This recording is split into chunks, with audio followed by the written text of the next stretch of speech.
Welcome to the Nate KG podcast. I'm your host, Nate KG, and this is a show dedicated to exploring the nuances of jump rope, where I talk with jumpers of all skill levels, backgrounds, and fitness goals. On today's episode, I speak with the legendary Kelsy Moe Porter. Kelsy is a world champion jumper, coach of the Summerwind Skippers competitive jump rope team, and one of the inaugural all-star team members. We dig into loads of competitive jump rope culture in this episode.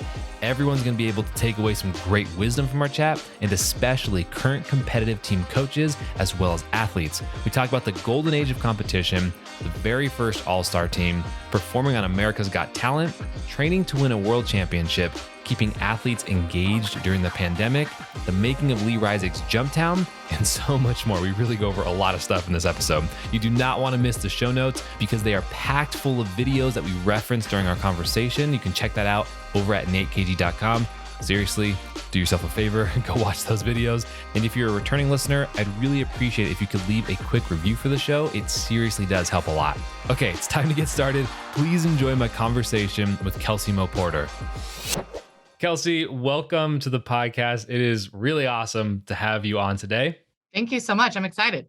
Yeah, this is gonna be a great conversation. We talked once before for the AMJRF Nationals. We did an interview for that, and I had to work really hard to not keep asking you questions because it had to be a much shorter segment. So today we're gonna get to go through all the random tangents and different things. So I think all the questions. Yeah, I think a good spot to begin would be where you're from and how you started jump roping.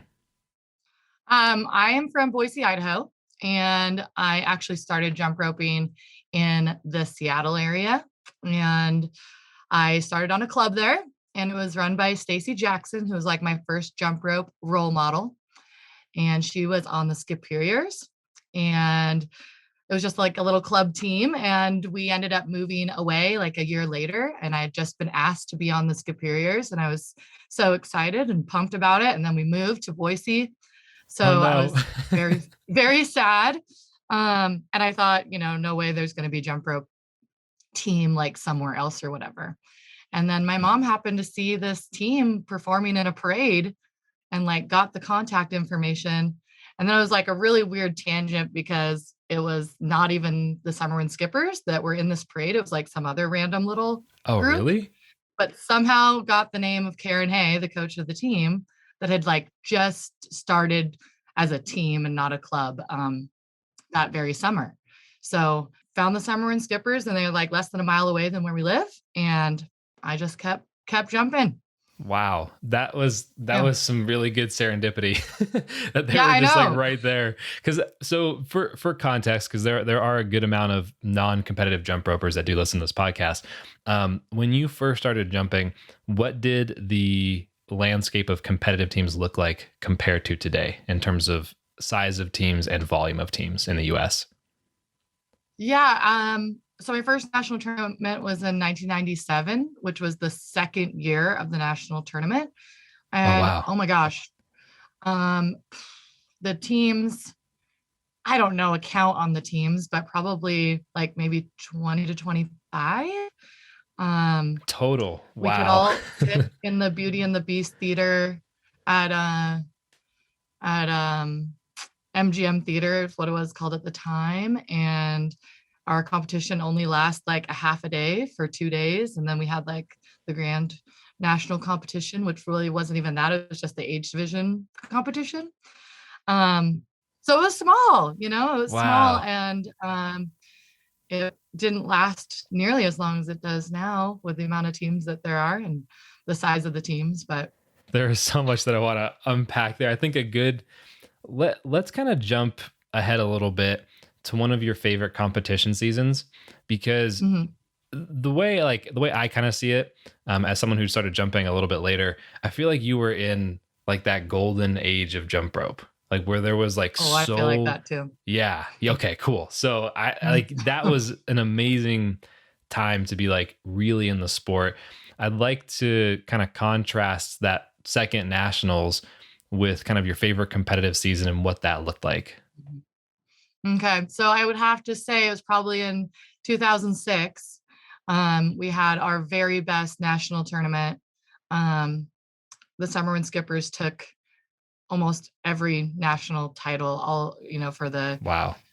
Grand Nationals that year. And no, unexpectedly, it's just like, the stars aligned that day, and everything happened how we wanted it to for the most part. And then we went on that same season to win at Worlds in Toronto, in Toronto. So Wow. So that was one heck of a season. it was a crazy summer because it was like we ended nationals and we're just on a total high from that. And then pretty much we're like next day back in the gym preparing to go to the world tournament because it was only a couple weeks later. So, I mean, we were hyper prepared. So I think that was part of the success, but like really hungry for it too, because we had placed second multiple times in a row. So we were just kind of like, this is it. This is our chance. So yeah, I mean, like I said, the stars aligned because I've had many competitions where they didn't. So it was nice that everything worked out. We didn't have too many bomber events. So it was a really awesome year. What did that training look like for that year? And I kind of want to, if we can do two at the same time, if not, you can just pick one. I'm curious, like, was it different than normal? And if so, how? And if it wasn't, what did that kind of look like the year, the season running up to nationals and then worlds? It wasn't different than normal. It was, we practiced 4 days a week for 2 hours a day throughout the whole school year. And then once school got out in June, we started 5-day a week practices. And wow. Okay. For usually 4 hours, depending on if we did team show or not, 3 hours if we didn't, and then an extra hour for team show if we did. And if I remember right, I think we were doing an extra hour on those summer practices for specifically like world events. And just that group that was doing that would stay for longer. But that was kind of our typical practice schedule, really. Amped it up a little bit, especially because it was such a big season. But yeah, within each session, was it kind of the same structure? Like, how did you kind of break apart those 2 hours? So during the school year, it would be like approximately an hour of freestyle type events, and then another hour, maybe 45 minutes to an hour for speed events. Nice. Yes. And most of the time in that order, freestyle then speed. But sometimes mix it up, and a lot of conditioning drills too throughout the year that would be tacked onto that speed time. How do you, because I am like endlessly curious about speed scores, especially considering the amount that they've grown in the past several years. I know obviously the past several years is different than the competition Right. you described, but I'm still curious, what did that speed training look like? Because I think, correct me if I'm wrong, but I do think that at that time, Justin Meyer was on the Summerwind Skippers and he won the 3-minute speed. Is that correct? So this was even prior to that. That Gotcha, was okay. Justin. Justin at the time was probably, oh my gosh, like 10. No way. Yeah. But I mean, he was competitive from the get-go. And yeah, we definitely trained all the speed events. I think our team, I don't know. I remember one year our coach was just like, we have to do better on 3-minute. And so there was a year where we did 3-minute at every practice, like every day we did 3-minute speed. And that season particularly, like, everybody placed in 3-minute speed as we should have. But yeah, she got really into that one year. We didn't always do that, and we don't do that now on a daily basis. But yeah, a lot of just like kill and drill, like just ladders, 15 seconds on, 15 off, your partner goes, so there's no wasted time, all the way up to like a minute and 30, and then back down in like 15-second increments. Yeah. That's minute 30 is rough for a ladder. Like even a minute is challenging, but minute 30, like that really extends the total time pretty far. It does. As a coach now, I typically will go up to like 115 and back down, because that's about a 10-minute time wise, going back and forth between two jumpers, how long it takes. But yeah, we a lot of ladders, a lot of beaded rope speed too, to increase our strength. And like I said, a lot of conditioning. In that competitive season, because you went to Worlds, did you guys placed at Worlds? Yeah, we got first that year. Nice. for Okay. the senior division and in mixed group. That is a perfect lead in, because I'm curious from your perspective, what does it take to be an elite jump roper, a world champion level jumper? The number one thing it takes to be a world champion is definitely passion. That, every day you have to be invested and have the long-term goal in mind. That's one thing that's hard about jump rope is there's not a lot of competition. So you have to really be looking forward and forward thinking. And then that your good days are going to come and your bad days are going to come too, and just kind of recognizing that, but knowing that those good days need to outweigh the bad days. From a team perspective, because I never won as a just individual, you all have to just have the same mindset and that shared goal that you all want it. And I was so lucky to have teammates that we all wanted it. Who were you jumping with that year? Shane Windsor and Callie Wold, her name's McKinney now, and Lee Reisig were my main team. That is the powerhouse team. That is the video that I've rewatched so many times. That was a really fun routine to watch. See you guys do that. That is wow, what a team. Yeah, I mean, they're just the best. And I couldn't ask for better teammates and friends. And truly our success was because of just how cohesive we were. Mm-hmm. So, okay, this is interesting. So I kind of another double question, because apparently that's the way I formulate things in my head. Yeah, that's fine. For a jumper who might be on a current team where that's not necessarily the case, maybe there's a less than 100% split of desire to win at the highest levels, or actually, what would you say to that person and their ability to then, galvanize the team or to still do well at competition? And next to that is, have you ever had that experience yourself? Mm-hmm. Yeah. Okay. So, the person that is just goes above and beyond to want to be the best, wants to win. And if they don't have a group that wants to do that, I think their mindset just has to go to those individual events. You can't drag someone along with you. Like, yep. To answer the double question, I've been there, and more than that, I have seen as a coach, that effect of teammates that are super invested and really are trying to make themselves better and do better. And then working with a teammate that maybe isn't as motivated, or, maybe just doesn't have that as strong competitive desire. And like, that's okay, So I've seen it more from a coaching perspective than I have from like myself having to work with people that maybe weren't as invested. But I don't know, that's hard, especially if you want to be all around and do all the events well. But I think your focus maybe just has to go to the places where you do have teammates that are invested, or on those individual events. Thankfully, there's a lot of those. Yeah, that is very true. I definitely have a lot to ask you about your coaching. But before we get there, I'm curious if you've done any other sports before, during, or after your competitive jump rope time. Yeah. So I started doing jump rope when I was 8. And prior to that time, I really just hadn't really done a lot of, I did a little bit of dance or tried different things, but nothing really stuck for long. And then once I found jump rope, I really kind of found my thing. And then moving here to Boise, our practices started off like 3 days a week. And I was 11 at that time, so in junior high.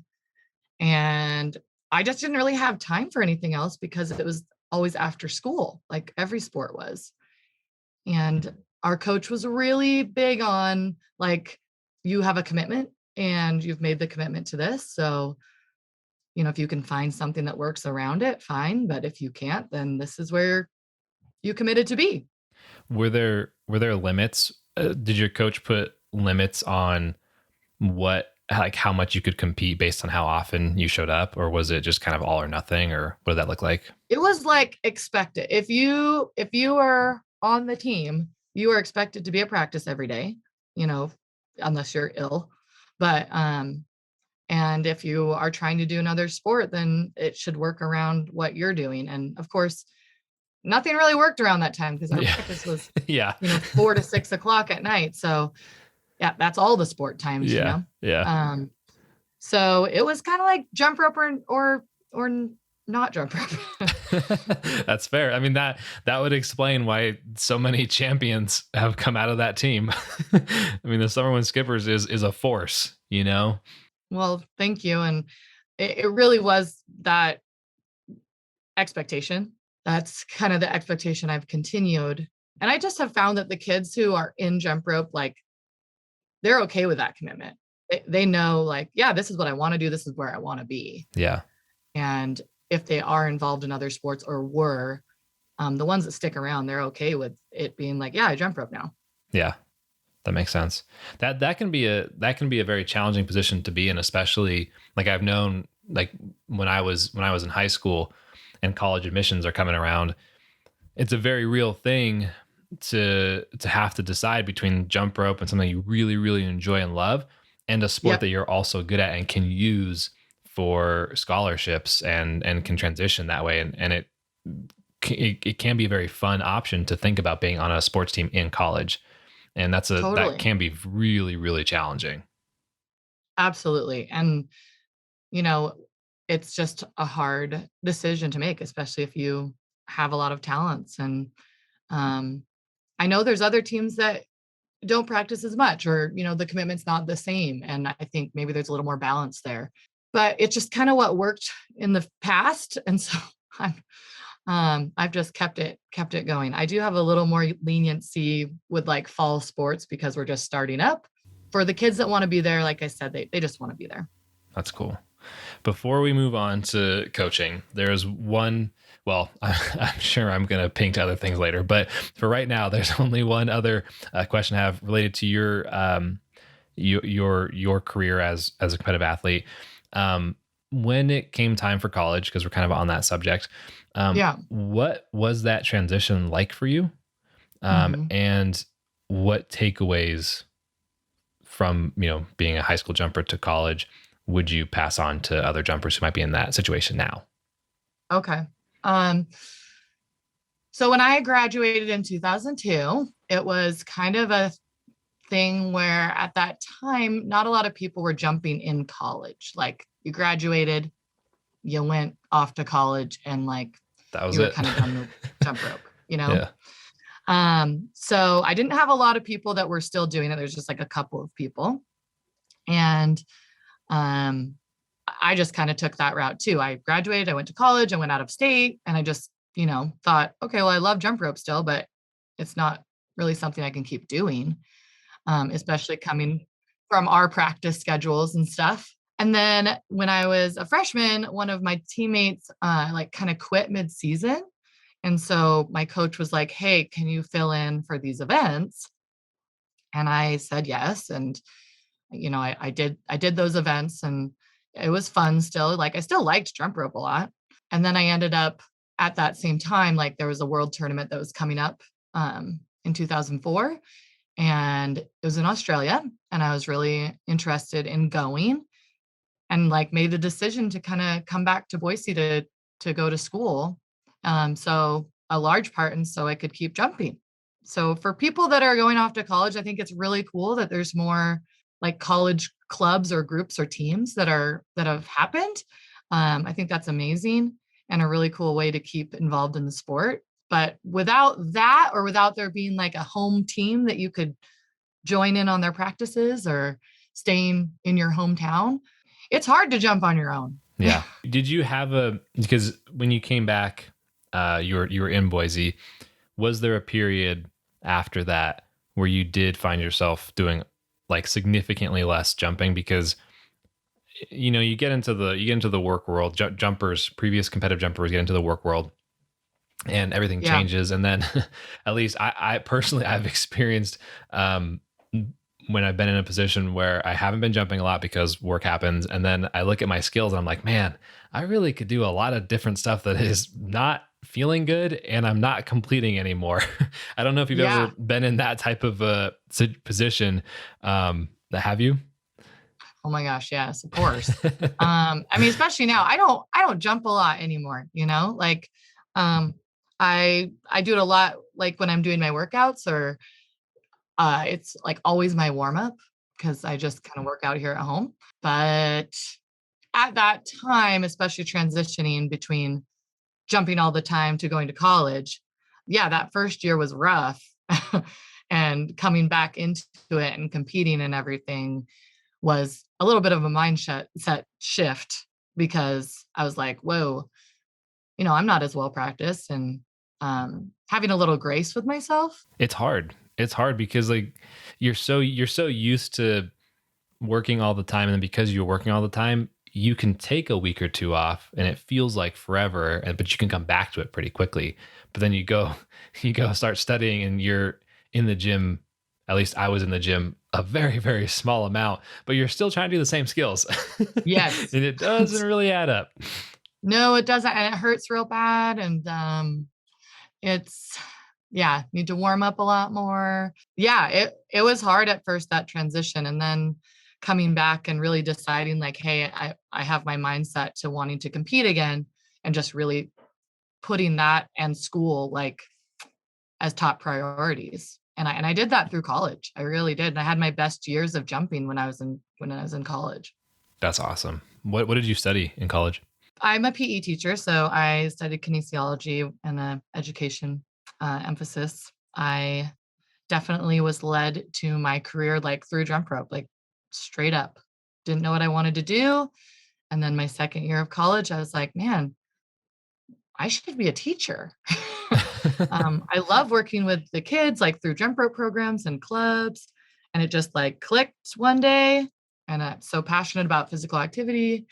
But truly like came through jump rope. But I don't know if I would have been led to this career if I hadn't like jumped and taught workshops and clinics and camps. And I usually ask people, do you feel that jump ropes impacted your professional life? And usually there's some kind of like roundabout, like sort of in this way, but yeah, you actually have a very one-to-one almost. direct, Yeah. Yeah, exactly. very direct. So you finished school, you're a PE teacher. When do you decide to start coaching Summerwind? So crazy talk about linear things. I love this. This is Karen actually Hay. this is like the easiest interview for me to do because it's literally like next thing, next thing, next thing. It's perfect. It is. It's Oh my perfect. gosh, yes. My life is jump rope, that in a nutshell. That's awesome. It really is. But Karen Hay was the PE teacher at Summerwind, and I took over her teaching job in 2008 when she retired. And I student taught with her. And then that year, when I was student teaching with her, she told me, she's like, this is going to be the year that I retire. And I wasn't expecting that, at that time. And so I was like, oh my gosh, like I should interview for this job. And I did. And it was so crazy because now looking back, I was like, what was I thinking? Because I only interviewed for that job. I didn't set up any other interviews. Like what on earth? Oh, wow. Yeah. And I wasn't even like hyper confident. I was just kind of like, okay, like I'll just interview for this.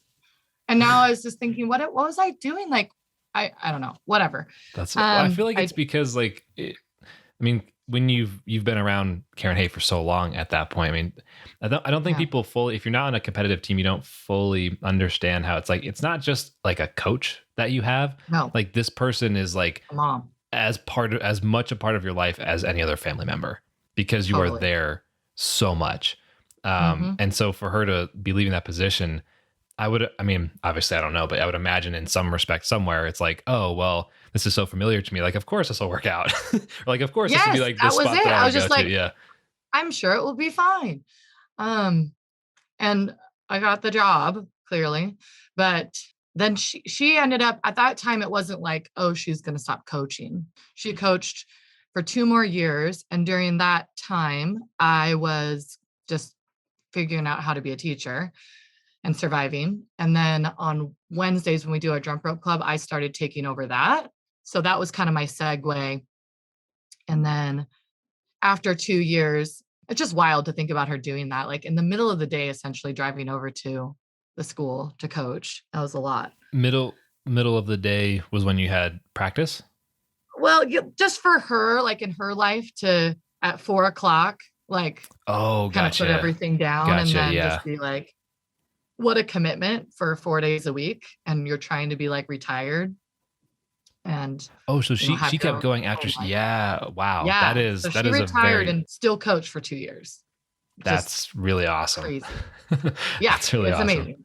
Like She's that's, amazing. I think that for those who aren't familiar with the competitive landscape, like it's like the love that is there for jump rope is like so deep. And I think a lot of, I mean, obviously competitive jump ropers, this is almost an obvious statement to them, but for those who are, newer recreational jumpers, especially over the last couple of years as jump rope's been exploding, they're finding that same like obsession and love for what jump rope is, but most recreational jumpers have only felt the jumping with themselves, maybe like a small group of people here and there. Yeah. But that same feeling is amplified so much when you're on a team with a coach that is so dedicated. And it makes the rough times a lot easier too. I mean, it still sucks, but it makes it a lot easier when you've got that group there. Oh, absolutely. I mean, your team is just like your family, just such a pillar in my life, truly. Mm-hmm. And I'm just so lucky to have been a part of the Skippers and still, the time when I was competing and now as a coach. So it's just the best. You were saying that in those first 2 years, you got the job as PE teacher, that there was a lot of learnings about learning how to be a PE teacher. What were a couple of those takeaways or kind of the more important things that you learned? Oh, I think, it's anytime you enter the workforce in any job, it's like just such an eye-opening experience of the, like, just kind of the grind, the grind of the job. And that was a big part of it for me. Like, everything was so new. So my lessons were new and I was creating everything new for the first time.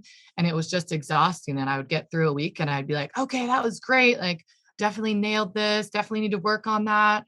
And then it would just like stun me that the next week I had to like do it again.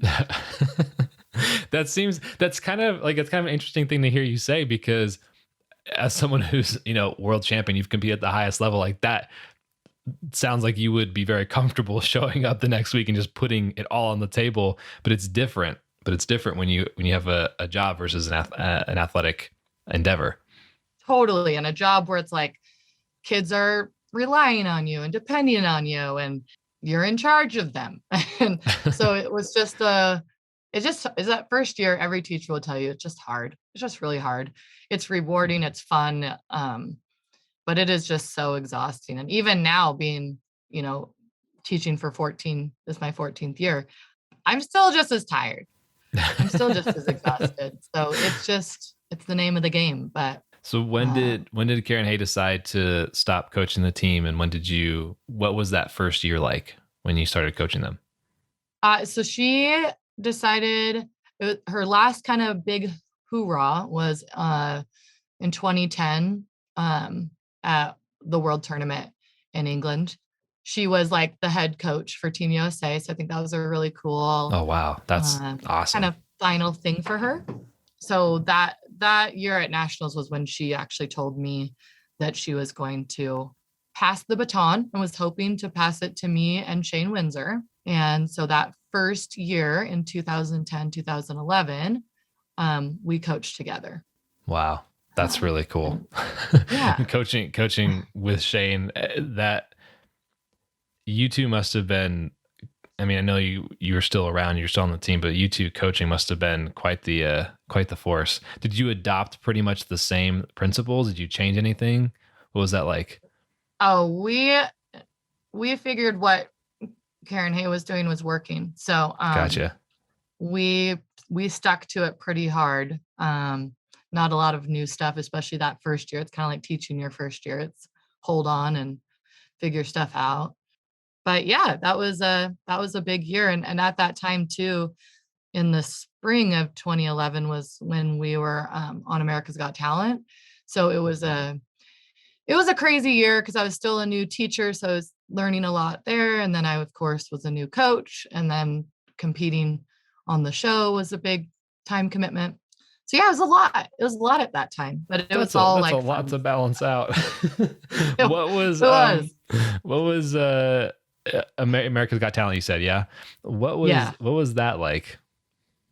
So it was wild because, at that time, like I said, I was really focused on my career, and coaching was new. And the rest of my team was like, hey, we're going to try to send in this video and just do this. And I was like, I don't really think I can commit to it. It just sounds like a lot. And then kind of last minute, I was like, oh, okay, well, whatever, I'll do it. And we ended up going to LA to audition. And it was kind of like a weird audition where they were specifically looking for jump rope groups. So we didn't like stand in line for hours or anything like that. We just they actually were. That's interesting. Yeah. So we kind of like skirted our way to, having like kind of a time where we were auditioning. Anyway. You guys got special treatment. I feel like that's not very common for jump ropers. No, I know. And I mean, it was very like minimal special treatment, but we didn't have to like wait around for hours or anything like that. But it was such a funny thing because we were like nervous for it, and we just go in and like kind of bomb. And it's on this tiny little dance floor. And are you serious? Oh yeah, we sucked. And we were just kind of like, okay. Wait, can you hold on. So let's pause there for a second. You saying you're bomb. So what was the plan? What were you guys like hoping to do? And then what actually happened? Okay. So we'd worked on a routine. Prior to who was on the team? Who was all there? So it was myself and Shane and Callie and Lee, and then Billy Jackson and Jeremy Lindstrom. And so we were all living in Boise at the time, and had practiced this routine like a lot. And again, crazy hours. We're all working. We all have like adult lives, and like put together this routine, and felt prepared or whatever. But we go in and like classic jump rope moment of walking in, and it's just like this dance floor, that they use like for weddings. Right. 10 by 10 probably. I don't know. Beautiful floor. It was exactly what you guys were hoping for. It couldn't be any better. Yeah. Surrounded with, carpet. Like It's at a hotel. So like that's the vibe. What's wrong with carpet? It's soft. Yeah, it's so great. And so we were just kind of like, okay, like we'll do our best.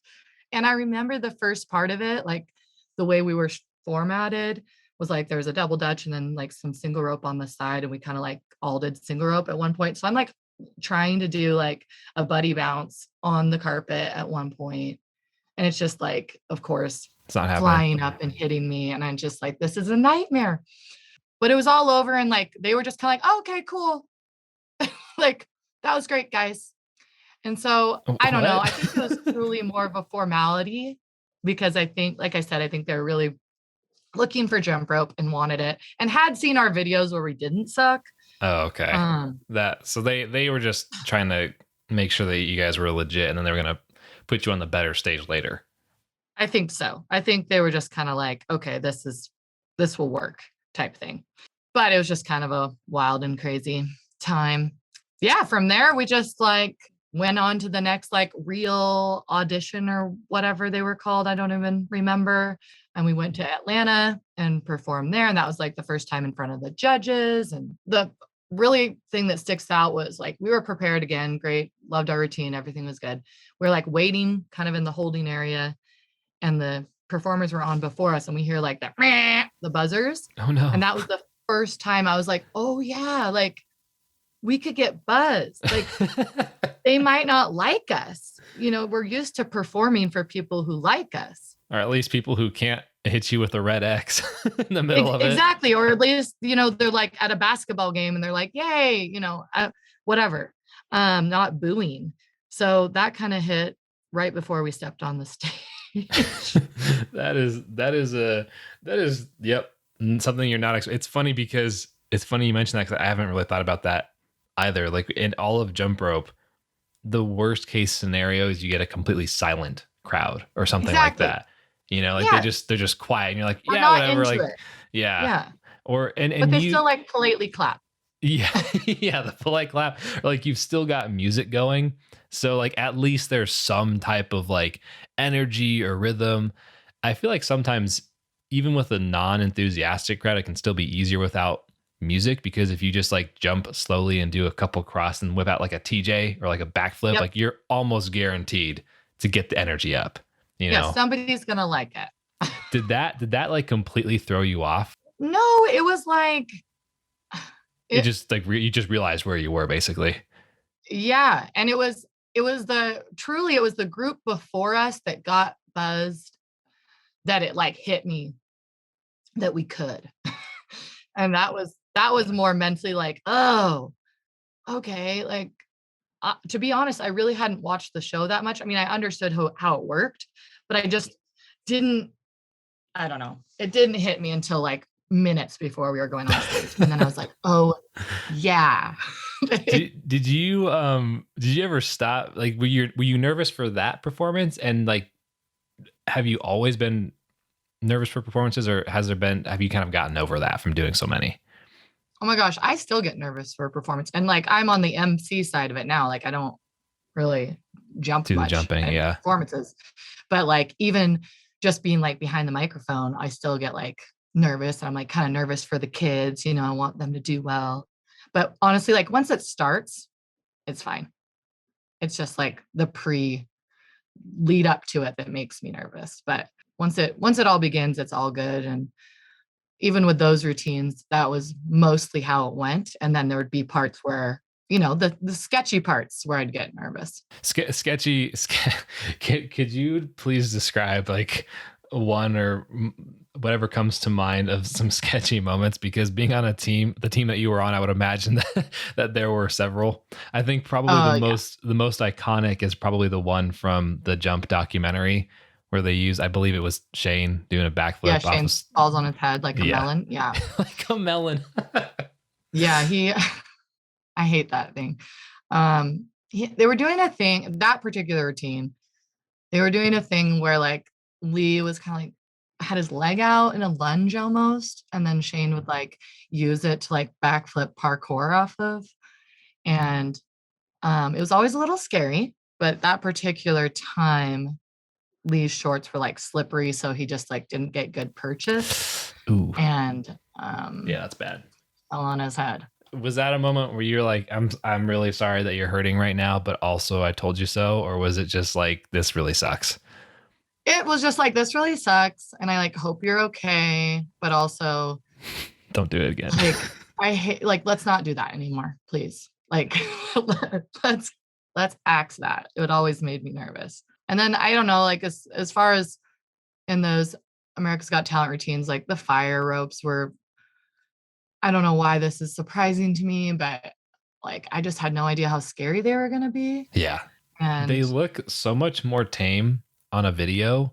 And like, I know the first time I ever used a fire rope, I did not heed Lee's warning of using lamp oil, and I used kerosene. And ooh, yeah, I immediately learned why you're not supposed to use kerosene. Like you literally just can't even jump it. I thought the same thing. And because I'd only seen it like on video, and I thought, well, like that's fine. And I'd seen some of Lee's outtakes, and those made me a little nervous, but I was also just like, oh, he's just being dumb, whatever. But we tried him out before we went on the show, like at my parents' house in the driveway. And I was just kind of like, do, whatever, like they're on fire. And then just like hearing the sound.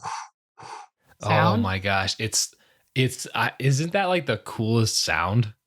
It's cool, but it's very scary. I was just like, that's true. trying to turn, like, and I'm not I don't know, not like that scared of fire or whatever. I was blown away by how scared I was of those things. And Callie couldn't be there to like test them out.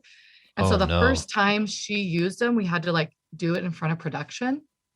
And so I was like trying to prep her. I was like, listen, these are scary. this, you need to act cool, because if they think like we can't handle them, like Right. they're going to cut it, because they're already like, so, I mean, safety clearly is important. So, we just had to be like, yeah, we're cool. We're cool. Don't be scared. Don't be scared of them. Um, but yeah, that was scary. That was always a little, just made me nervous, a little sketchy. Yeah. Just because of how easy it is, like no matter how good you are at jump rope, you can still miss on a single ender, like no problem. Yeah, And exactly. you have to have literally 0% tolerance with fire Hmm. ropes, because Yep. like I've even done like I've used them a handful of times. I bought some from Lee, and I was doing a couple of skills like where there would be like a stall and the rope would hit the ground. And I remember it Yes. like hit the ground, but then because it's an actual like rope type of material, it's got some spring to it, and it bounced back up and hit me on my wrist and singed off Yes. like all my hair. And I was like, oh, I should It's be on careful with fire. this. Yeah. Yeah. It's deceptively, it just doesn't look scary. And then when it's in your hand, you're like, oh, it is on fire. Like it should be scary. I've like had a handful of DMs over the past couple of years where like I've whatever reshared a video of me jumping or shared a video of someone else jumping with fire. And inevitably there's always going to be like a person who's like, oh, that's so awesome. Like, where can I get some? I'm like, listen, I don't think you should get some unless I can literally see you pull out like a really difficult like Yeah. routine or something with zero misses like 3 times in a row. Because they Truly. are unforgiving. Yes. That's the thing. Just unforgiving. You know what? On the other side of this, thinking about like sketchy things, another thing that stands out is we like did this exchange into a wheel. So it's like not even, it doesn't look hard, but like we did the turn thing where you like turn and then you grab the other person's rope and like continue the turn. So you're going into wheel, and we like added on for like a 6 wheel. Oh, wow. And honestly, that was like the most nerve-wracking skill that we did. That was for the AGT performance? Yes. And it was like at the top of our first routine. And it was cool, but it was like one of those things where only people who know jump rope appreciated it, because it's so minuscule. It doesn't look hard. But yeah, that handoff. You've got such a small amount of time. So to paint a picture for people who may not know what wheel is or understand the dynamics, the core of wheel is like a 2-wheel or a 3-wheel. The 2-wheel is 2 people, each of them sharing a rope. There's 2 ropes total, and it looks like they're swimming. So both ropes are in opposite positions in space, and they stay opposite, and it's like you're swimming. If you add a 3-wheel, it pretty much stays the same, except for the middle person. They're doing the inverse of what they normally would do for a single under. So normally on a single under, your hands go down and the rope goes under your feet. On this, it's like it's very, very strange and opposite, where your hands are like going up and you're jumping, and it feels really odd. And in any of these positions, you have to be clean and relaxed, because if you're not, it completely throws off the shape of the rope. And if both or all people are not in sync with each other, it goes downhill very, very, very quickly. And your margin of error, even on a 3-wheel, is pretty slim. And so from what it sounds like you guys did, because I don't remember the performance exactly. I remember watching it. You start with a 2-wheel and you kept adding on up to 6. Is that what you did? Yeah. Okay. Yeah. So the like person the person on the outside is handing off their outside handle, while the other person is turning around in a circle, and then they give that person's empty hand a new rope. So they've added a rope, and they've added another person jumping. And that's just nuts, because like if the ropes don't stay opposite of each other, which they need to do, if they change even a little bit, it makes the rhythm so odd, and it's so easy to let that happen. And And then when you're talking about 6 different people, it's possible to have someone on one end have a different rhythm than the person on the other end, which is both Yep. like visually not as exciting, but then also has a huge domino effect on every other person in the chain. Oh yeah. Yep. And our time was like, add on, add on, add on, add on. It was like turn, jump, turn, jump, turn, jump. And just again, it's like one of those things where I'm glad we did it because I personally really like that part. But like the risk versus the reward, like the audience isn't ever going to appreciate it like at all. They probably would get the same reaction off of like a standard shotgun or something that goes pretty quickly Totally. visually. Yeah. But it was fun to do. And like, we definitely did have a vision for that. And it was, I mean, we did it. We managed to pull it through, Yeah. but that was probably like one of the parts I was the most nervous for. It was just so timing sensitive. Yeah. Was that your favorite performance that you've done? Yeah, for sure. All of those routines were definitely the most fun routines I've done. And I think for people who've been in jump rope a long time and have performed, anytime you can like see your dream kind of taking it to the next performance level happen, like is pretty magical. Like to have a stage and props and backup dancers and music, obviously, which isn't new, but costumes and just the whole scene was pretty cool and really just like brings a performance to life. That's really awesome. Yeah. And what was it like practicing with everyone? I would imagine the vibe was very serious, but also enjoyable. Yes. Yeah.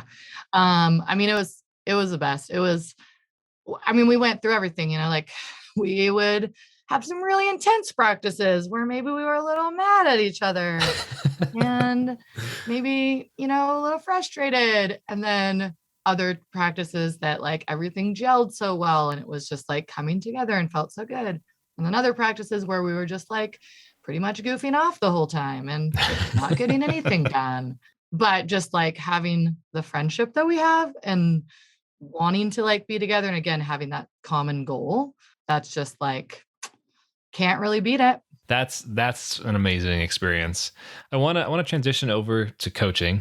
And there's a couple different questions that I want to hit, but I guess the broad question we can begin with is how do you manage your team? Because I know that there are other coaches that I've talked to who have listened to this. I know it tends to be a very challenging question that doesn't necessarily get solved, especially for in the sport of jump rope. There really isn't a handbook on how to do this, and I'm curious some of your initial thoughts on how you manage your team and how you kind of approach that, and we'll kind of dig deeper as we go. So by manage, do you mean like the day-to-day practice stuff or like keep it going? Yeah, let's start with keep it going and then move to the day-to-day stuff. Yeah. Because I know one of the unique challenges that I've seen my coaches have to work with is facilities and keeping things moving and keeping attendance and not just attendance, but like new athletes. How do I keep them like energized day to day? How are we showing movement? How am I working with the parents? There's a lot of stuff on the back end that the athletes obviously don't necessarily know about and probably shouldn't. It's not related to them. No, yeah. No, they don't know. And I didn't know until I was in the position of coaching and I was like, whoa, like she does a lot more than just show up for practice, As an athlete, that's all you think the coach does too. It's like, this is my friend that's here to say nice things and then kick my butt when I need to work harder. Mm-hmm. Yep.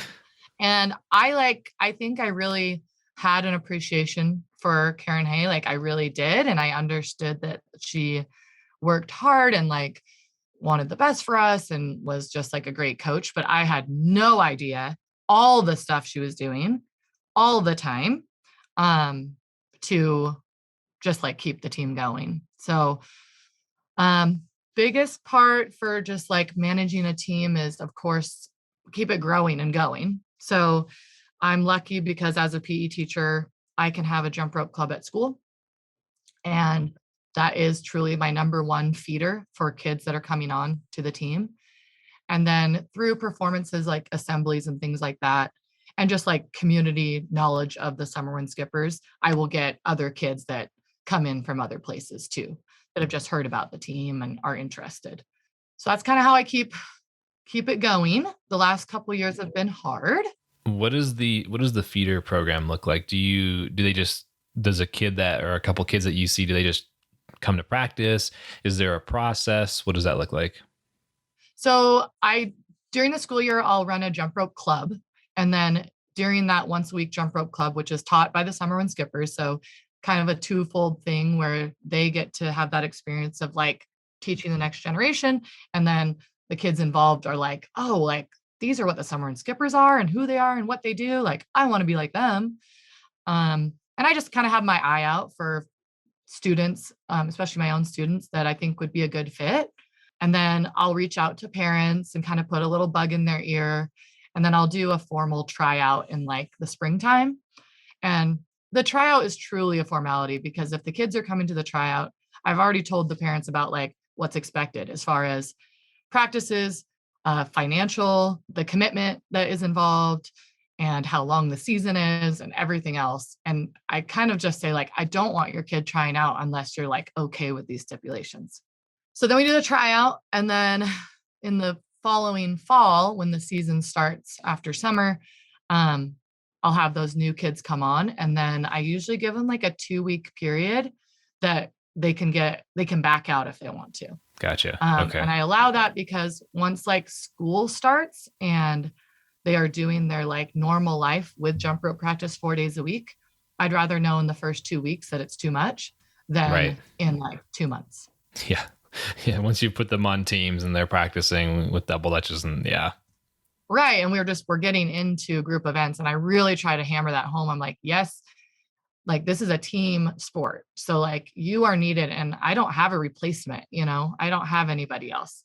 So really try to get that. And then I do have the kids sign a contract at the beginning of the year and their parents. And it's not like, I don't know. It's not like a legally binding document. No, not it's at more all. Just like, here's the deal. Make sure you're aware. Exactly. I just really, I don't know, want to hammer home to parents too, like how important this is. And then of course there's kids that quote break the contract, but it sounds like a lot of what you kind of started with Karen Hay and how there was a very strong expectation that you need to take this very seriously. And you're kind of, sounds like you're continuing that. Oh, absolutely. Yeah. Then throughout the year, it's just really holding the kids up to that expectation that's been set. And I talk a lot about like the legacy of the Summerwind Skippers and like, this is how it is. And this is what's expected. And you're a part of this family and really making the community that we build like a huge part of being on the team. And jump rope's so cool that we have, these young, like 8-year-olds in the gym at the same time as my like 18-year-olds. And like, what a cool experience that is for kids to develop into that older role as they go along. And I just no greater joy than seeing kids that start that young and then like stay all the way through. Yeah. And they've got those role models to look up to. Like, I know that feeling of my first workshop that I went to was in Santa Monica. I want to say 07, 08. One of those years, and it was one of the years where the all-star team was jam packed with like everyone, right? Like that was golden age, and so when I was at the time, obviously, like I was a lot younger, and the jumpers were not. I don't think anyone was, no one was really that. They're all around 18-ish, give or take a few years, more or less, right? Yeah. But they seem like these apps like. Obviously when you're young, 18 seems really old. It's not, but it seems that way. And you're like, wow, look at everything they can do. That's amazing. Like, I want to be like that. And to have on your team, to have those young kids seeing that every week, all these practices. And I just remind the older kids of that too. Like, remember, you are like their role models. Like, who is yours? Like this, you are that to them, Right. And everybody has their jump rope role model, I think. And just remembering that now you can be in that position, and how cool that is. Yeah. How have you kept everyone engaged during the pandemic? And I know that So you're shaking your head. Yeah. That Yeah. has been like the challenge. I'm really curious to get your take on that. Yeah. Oh, so like our team is That's the summary right there. Just the exasperated. Please yeah, no. so Please no. our team is like small, you know, we only have like 20 kids, which is small for us. And I like to be more at the at least 24 mark. Oh gosh, no, we probably only have like 19, 18, 19 kids. I feel like some of the coaches might look at that number and be like, wow, that's so many. I know. And I totally know. And at one point we had almost 40, and our gym is just doesn't, wow. We just can't. That's it's not a enough lot of team members. That was a lot. And so I like to sit about it at like 24, 25. So that's a little hard. And then because I worry about, I think forward thinking, like the growth, like who's going to stay, who's going to keep it going. Cause I got to have the older kids that can teach the younger kids and that can foster this just model. So I don't know. I've had a lot of kids that I thought were really talented. Well, not thought, they were really talented and had a lot of future. And I was really hoping they would stick around for the long haul, that in the last couple of years, they've left jump rope. And I don't blame them. Like, I really don't. I don't know what I would have done if I couldn't compete for 2 years. And right now I have what I have. I keep calling my group right now, like the group of diehards. I'm like, you guys, you're here because you love it. Like, you're here because it's bigger to you than competing. It's bigger to you than performing, because we haven't had any of those really either. That you're here because you want to jump rope. And like, it's pretty amazing. So when I get down on like, oh, numbers are down and these kids have quit, like I really just try to focus on the kids that I have, and that like how cool that they want to keep doing it. Like my hat's off to them, because it just shows like how deep their passion is for the sport. Because I still can't even guarantee that we'll have a competition next. You know what I mean? Like, right. I think we will, like in person, I should say. I think we will, but I don't know. So I really am just trying to focus on the kids that I have and keep them motivated and like keep it fun. And I don't know, just focus on their personal growth, because without competitions to work towards, I don't know, you just have to focus on your own goals, which, gosh, you have to be intrinsically motivated. These kids really have to be. I feel like jumpers as a whole, with the jumpers that I've seen, I've been around, the Coronado Speed Spinners is like my team, I haven't jumped with them very much. I don't attend practice, but they're like what I would call my team. And I'm every time I go there, I'm always so impressed with Melinda, the coach, and how she's built up all of these kids who are very young to have this sense of responsibility and to just be good citizens. And I feel like I think Melinda does a phenomenal job, and I think so many other teams do that as well. And I don't know why, but what are your thoughts on that? Oh, I think that too. And it isn't special to just this particular group. But that intrinsic motivation, like you have to have it. You have to want it. I tell the kids all the time, it's like, you can push yourself as hard as you want on these speed workouts, but it's up to you if you want to get faster. And I wish I could just like crawl into your brain, just like make you work hard every time, but like you have to want it. And I'm here to motivate you and cheer you on. But at the end of the day, it's like, it is on you. It's on your personal responsibility. And even when they're working on routines, it's the same thing, right? Like you can't be at every group all the time. Like it's just kind of like, okay, I'm expected that even if it looks like you're standing around and talking forever, that you're actually like working towards something, you're not just chatting. Yeah. And I have to remind myself of that sometimes. But it is a certain and a special type of kid. And so when I'm like thinking of kids that I want to join the team, there's a lot that goes into like, what kind of personality do they have? and what type of kid are they? Like, I'll take the hard worker over just the one that picks up jump rope pretty quickly and easily any day. Right. For sure. And it's that, like, not just hardworking, but like positive mental outlook too, that I think is so important. And we just don't have room or time for like a defeatist attitude. Right. We just it doesn't don't. have a place there for sure. Nope.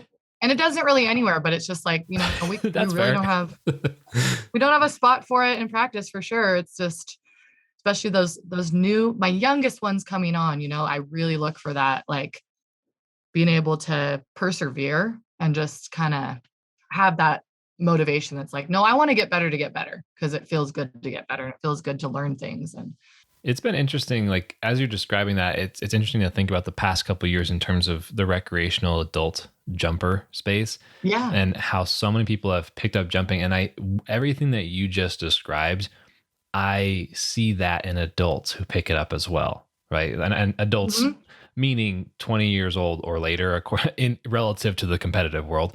And that it's pretty astonishing. It was astonishing for me I've been in the recreational jumper space for a while, but to see such a greater volume and to be able to now view the patterns and to see how those same qualities of working hard and kind of sticking with it and that positive outlook. Yeah. It's I don't know, it's a chicken and egg situation, but it seems like everyone who picks it up as an adult and gets into jump rope legitimately has those same traits. I feel like you kind of have to, otherwise you just leave jump rope. I do too. And like in the same vein, like why all of my best friends are jump rope people. Yeah. Like, yeah. It's a certain like type of person, and it's part of what you're describing too. But it's like, I don't know. I just never have had as good of relationships as I do with all my jump rope peeps. And I think part of it is what you're describing, and also it's just like, I don't know, a little quirkiness maybe. There's quirkiness. Humor that somehow we get. I don't know. It's just, it makes me think of the old days when we would have like jump rope camps, and that would be the only time I'd get to like see my friends on other teams, and just what a fun time we would have together, because it's like we all just like got each other. Mm-hmm. You're part of this little secret society. No one else like fully understands. Yeah. Yep. And it's just like definitely the main reason why I've stayed involved in jump rope. To go back a little bit to the team, how did you guys do with the virtual tournaments? How did those go? How did everyone like them? Yeah. So we ended up doing the AMJRF Virtual Nationals, and I was able to kind of put on a semi in-person event with just our team. So it was really fun, actually. I had jumpers, like former jumpers, come in and judge. So they weren't really judging, air quote judge, because of course everything was like sent off to be officially judged. But I set up like speed stations like we would normally have, and I assigned the previous jumpers and some parents to judge the stations just like normal. And my older kids that had been competing said like, "Oh, I'm nervous. Like this feels real." So this feels real. That was good. Like good feedback. I'm glad.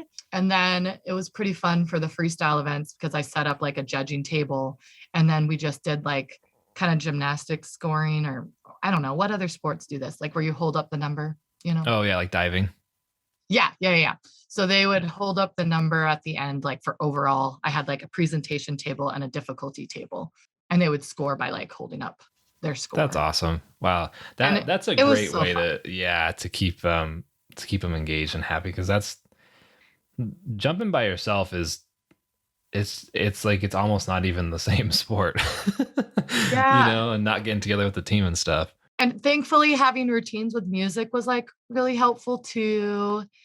And having the older kids be there to judge was like fun, but they were also, like I told them, I was like, don't take this judging like super seriously. Just, be engaged and have fun and like put your score up. And they had so much fun with it. And it was such a cool way to like keep them involved. But I was kind of like, man, I should do this again. Like it was fun. So we made, I think, the best of it. When nationals aired, then we were able to do like a watch party. Oh, so that's that awesome. Yeah, that's cool. So we made the best of it, but they're ready to go and compete in person. It's challenging. Everything in competitive jump rope is literally built around the competition, and it's challenging these past couple of years, and it's also challenging when you transition out of jump rope and you are like, I'm a competitive jump roper, but I'm also not. But like, yes, I don't know what to do with my life now. Totally. Yep. That's been one of the biggest learnings for myself this past like 2 years, where I physically have not been able to jump the way I want to, because not going to a gym, not working out and stuff. And thankfully it's not the worst case scenario, but it was rough. And I've come back to a lot of basic stuff, drilling basic skills, doing single unders for 15, 20 minutes. It's one of the most competitive jump ropers. Typically, I don't think would ever even think about doing that. I never did. And I've just started doing those kinds of basic things. And it's like, oh, you know what? There's a lot that I can do here. Yes.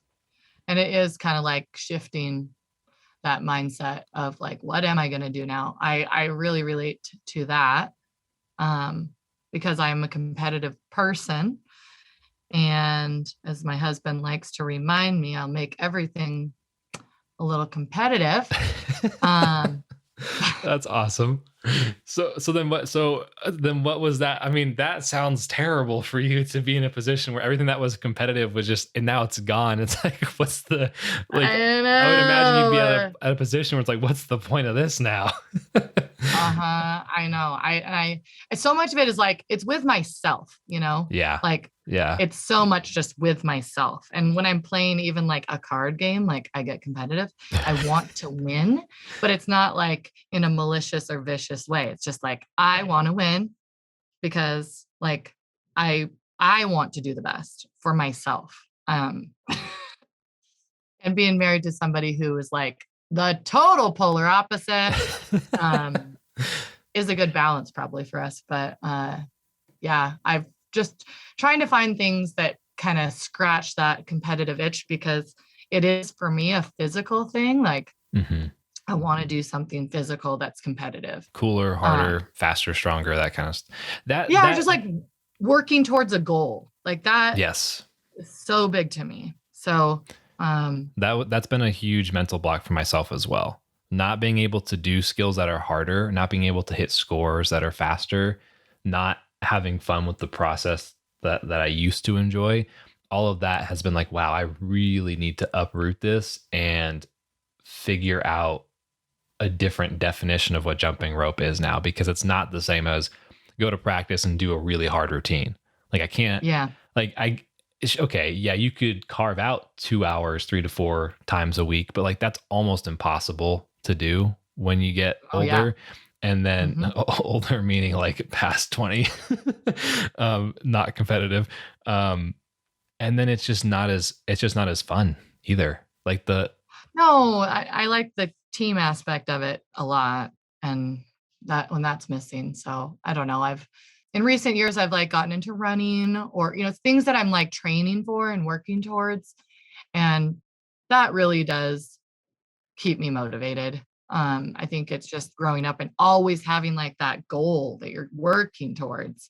It helps me so much to be motivated to do any type of physical activity. That's kind of where I've come to with speed step, because I don't like, as much as I would like to think that I could train really hard, I'm not super confident in my abilities to get those scores that people are putting down these days, because they're kind of mind blowing. But what I have been finding really fun, and which is similar to your running, is tracking heart rate during longer sets of speed steps. So watching, maintaining a 95% max heart rate pace for 5 minutes, which has been shockingly enjoyable and easier to sustain. Like in the past, doing a 3-minute speed period, no matter how fast I went, sucked.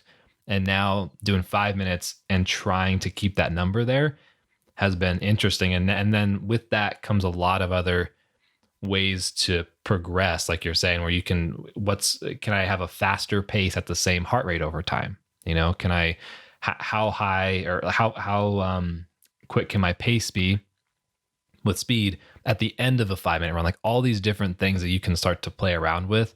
And it's funny, like for as creative as jump rope is, and you have to be for freestyle, it's like a different type of creativity to figure out different ways to jump that are still entertaining.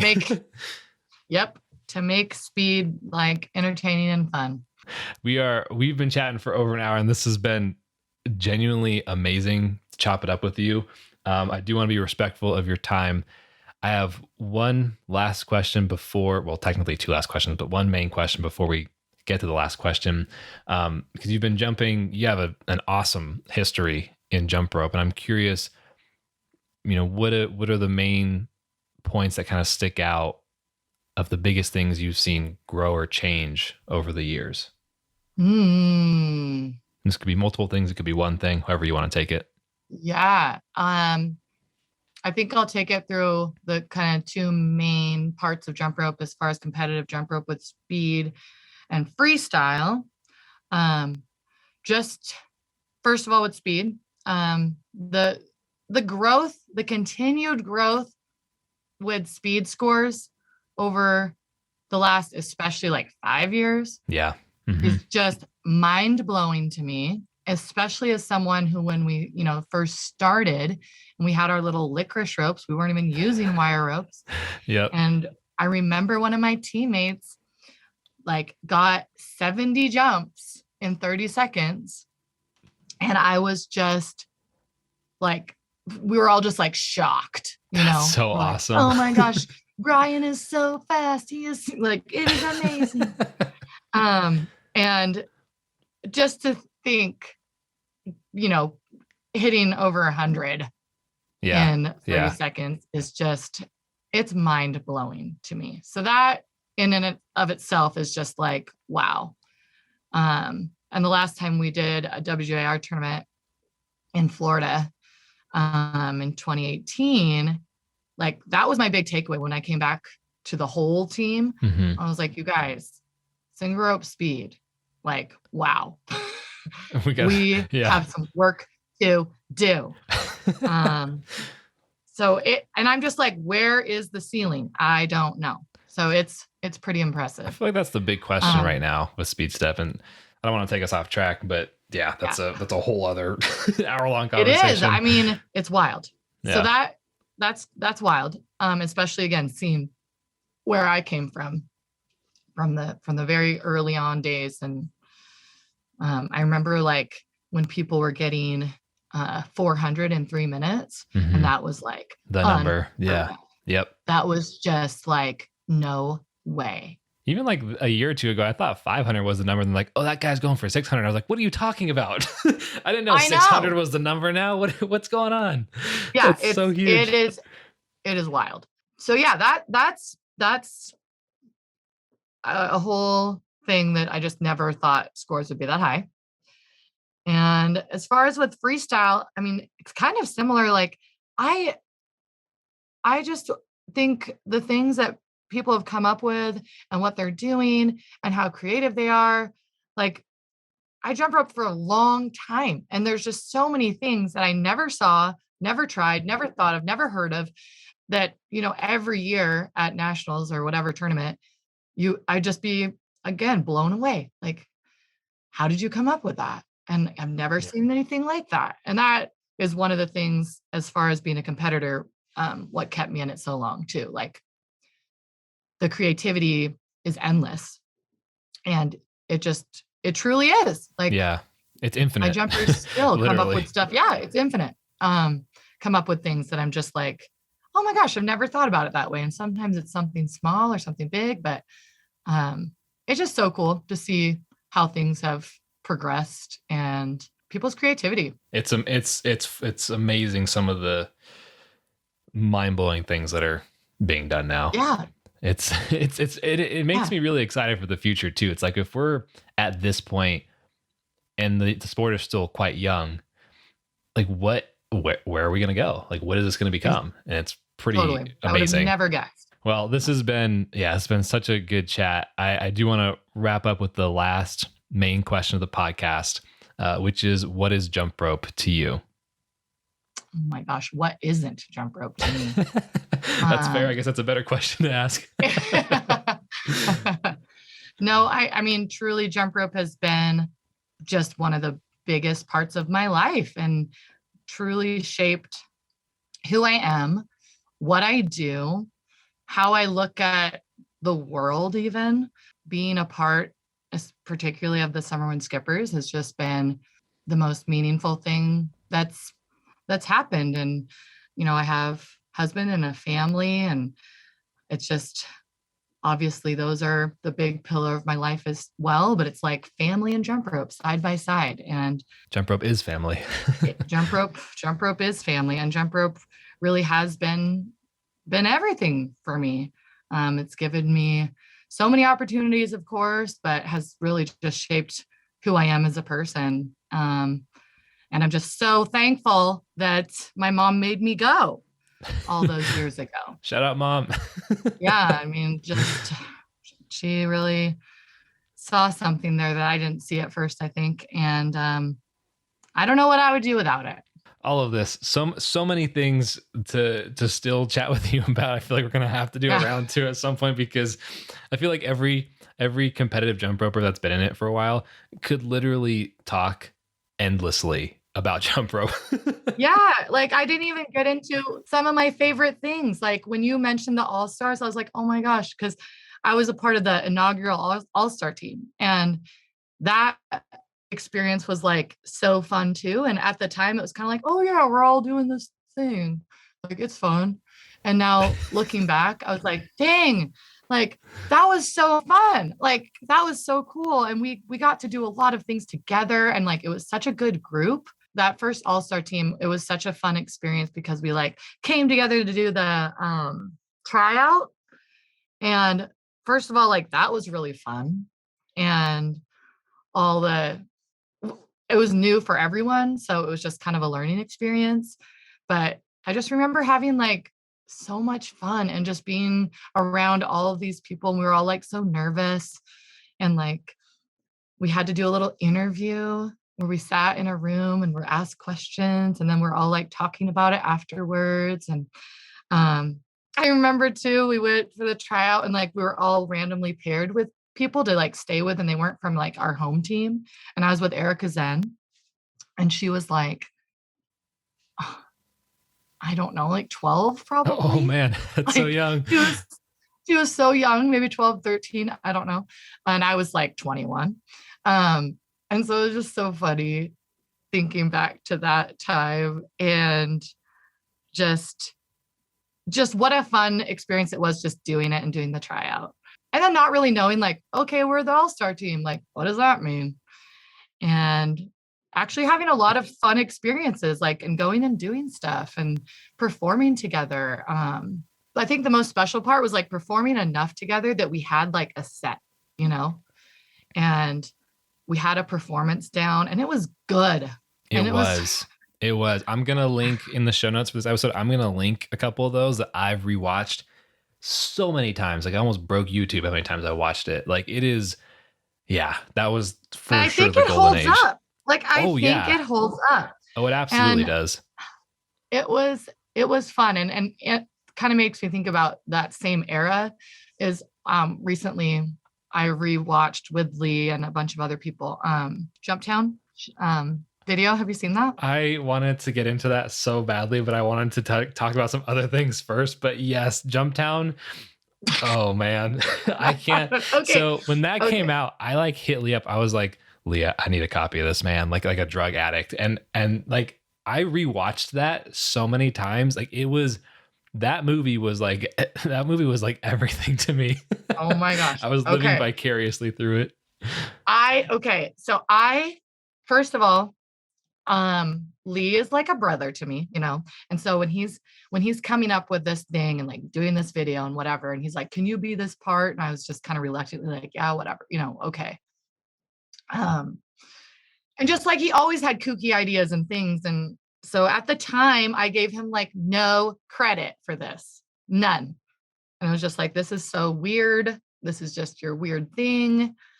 And then again, like a month ago, we watched it and I was like, Lee, this is so good and like creative and cool. And I was just like, I'm so sorry. Like, I never gave you any credit for this. And this is like really fun and cool. But we had a lot of fun watching like the competition compilation that's in it. It's Mr. Monkey's Yeah. whole like project. Yeah. Oh my gosh, so many And they amazing showed that parts. and I was like, hold on a minute. That was really good. Like, um, and we were just like, yeah, it holds up. And some of the stuff that Lee was doing, I was like, at the time, I was like, you're so weird. And then now I was just like, first of all, that's really cool. Second, I'm so glad you didn't hurt yourself. Yeah. And Honestly. third, like, how did you come up with it? A lot, like, especially a lot of his like parkour stuff at the beginning. Like I said, I gave no credit to this at the time, zero. But going back and watching it was like partially just nostalgic and fun. But yeah, there was one part of it too that he jumps off of a really tall thing. Yes. I know what you're talking about. It was like a stairwell or something. Yes. Yep. And it was tall. And I just learned a month ago that was a week before we left for Worlds in 2006. What? Mm-hmm. Yeah, which is really weird because Lee is not like that. Like he is very, I don't know, like safe. I guess. Yeah. Like, he doesn't take risks like that, like at all. But he's like, I got to do it if I'm going to have it done in time. And then little did he know it took him like another year to finish it. But in his head, he thought he was going to have it like ready to sell at Worlds. And he's like, well, I just got to do it. And I was like, we would have killed you if you would have hurt yourself. Like, Yeah. oh, you should have like snapped both of your ankles. Yeah.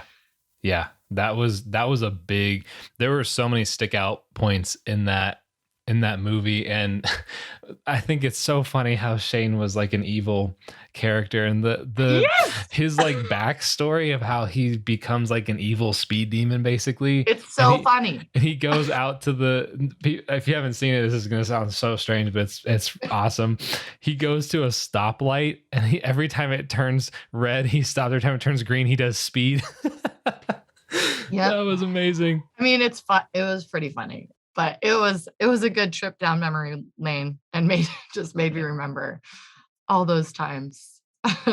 And just watching some of the jumping was like really fun because I felt like, okay, like this is still like good. There's some good stuff in here. I don't know. It was just a fun time. And that was like the highlight. That was like the heyday of of my jump rope career for sure. Well, that age of the all-star team too was, I mean, when we say golden age, like we really do mean, like when you watch those performances, like you said, you look back, like the skills were hard. They were really cool. They were dramatic. There were stunts. There were technical skills, and the energy that everyone on the team brought to the performance was like, it like you said, it still really does hold up. Yeah. And those are, thinking of favorite performances, like when I really think about it, some of those were my favorite. Even ones where we were like, oh, this is hard, like after nationals we would do, a little set. Oh yeah, that's brutal. But some of they were just so fun and they were so good. And like I said, we really had a set routine kind of.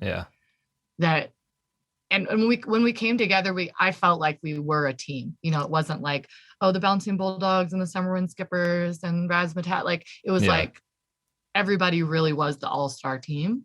It was such a fun time.